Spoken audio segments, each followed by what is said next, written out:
Hello दोस्तों। कैसे हो आप? उम्मीद है आप स्वस्थ होंगे। तो दोस्तों, आजकल लाइफस्टाइल से जुड़ी ज़्यादातर बीमारियों का कारण मोटापा है। वज़न घटाने की जब बात उठती है तो आप फैट बर्न और कैलोरी बर्न शब्द ज़रूर सुनते हैं। आप सुनते होंगे ये शब्द। और अब हमारे मन में यह सवाल उठता है कि फैट बर्न कैलोरी बर्न में क्या अंतर है?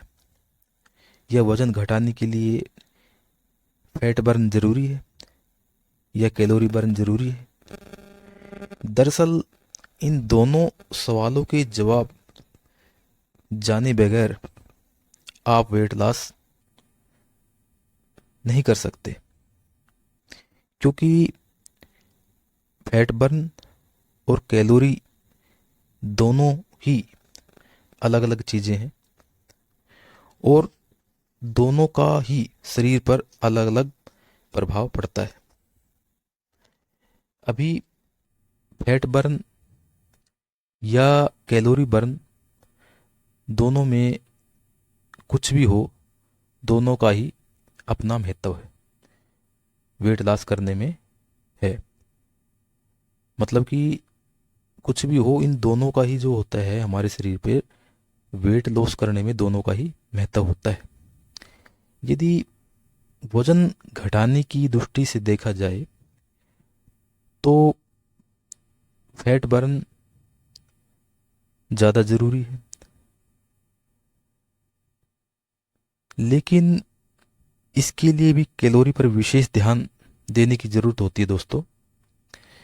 क्योंकि यदि आप ज़्यादा कैलोरी लेते हैं तो फिर फैट बर्न नहीं कर पाओगे। अभी मैं कुछ विस्तार से आपको बताता हूँ दोस्तों। मेरी बात थोड़ा सा समझना दोस्तों। मैं जो आपको बताता हूँ कि हम जो कुछ भी खाते पीते हैं उससे मिलने वाली कैलोरी शरीर या तो उपयोग करके खर्च कर देता है, या फिर जो बचती है वह वो ऊर्जा भंडार के रूप में संग्रहित हो जाती है। शरीर अपनी प्रक्रिया के अतिरिक्त कैलोरी को शरीर ट्राइग्लिसराइड्स में बदलता है, जो फैट के रूप में कोशिकाओं में जमा होता रहता है। जब आप शारीरिक मेहनत या व्यायाम करते हैं तब शरीर तुरंत खपत की गई कैलोरी संग्रहित ऊर्जा को खर्च करता है। लेकिन जब दोनों की कमी होती है तो शरीर फैट को खर्च करने लगता है। अक्सर जब आप कम कैलोरी डाइट लेते हैं और एक्सरसाइज बढ़ाते हैं तब शरीर की कोशिकाओं में जमा फैट, मेरी बात सुनना दोस्तों, जब आप एक्सरसाइज बढ़ाते हैं तब शरीर की कोशिकाओं में जमा फैट से शरीर को ऊर्जा मिलती है।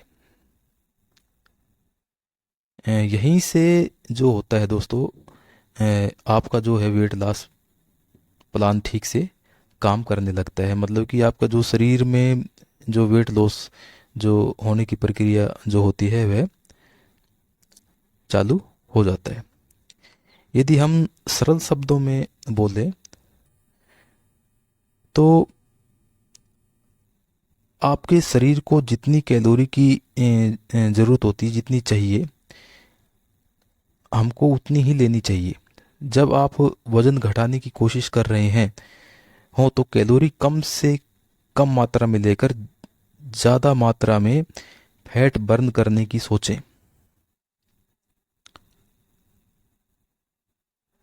ज़्यादा मात्रा में फैट बर्न करने से क्या होगा कि आपका वेट लॉस होगा। और रोज़ाना की कैलोरी इतनी ही लें कि जो एक्सरसाइज में खर्च हो जाए। और दिन भर का कार्य चलाने के लिए, जो हमारा दिन भर का कार्य चलाने के लिए जो शरीर को, जो शरीर के अंदर जो फैट जमा है उसको यूज करने की ज़रूरत पड़े। तो इस प्रक्रिया में क्या होगा दोस्तों, इस प्रक्रिया में यह होगा कि जो हमारे शरीर में जमा जो फैट है, शरीर उसको यूज करेगा और हमारा वेट लॉस होगा। अच्छा, तो दोस्तों एक चीज़ मैं ये भी कहना चाहूँगा कि इसके अतिरिक्त मैं ये भी बताना चाहूँगा कि फैट बर्न करना या मोटापा घटाना एक लंबी प्रक्रिया है। मेरी बात सुनना दोस्तों, फैट जो घटाना है एक बहुत ही लंबी प्रक्रिया है। यह एक दो दिन में नहीं होती, एक लंबी प्रक्रिया है जो कि एक्सरसाइज एवं डाइट कंट्रोल में पूरी होती है। तो बहुत से यूट्यूबर हैं जो बोलते हैं कि 10 दिन में वेट कम हो जाएगा, जीरा पानी पीने से कम हो जाएगा। ये सब आपको बेवकूफ़ बनाते हैं। वेट लॉस करने के लिए आपको अपनी डाइट पर और अपनी एक्सरसाइज पर खास करके अपने को ध्यान देना पड़ेगा, तभी हमारा वेट लॉस हो पाएगा, कम होगा। दोस्तों आज के लिए बस इतना ही, और आने वाले समय में स्वास्थ्य से जुड़ी और सभी जानकारियों के साथ फिर आपसे मिलता रहूँगा। अभी के लिए बाय बाय। ओके।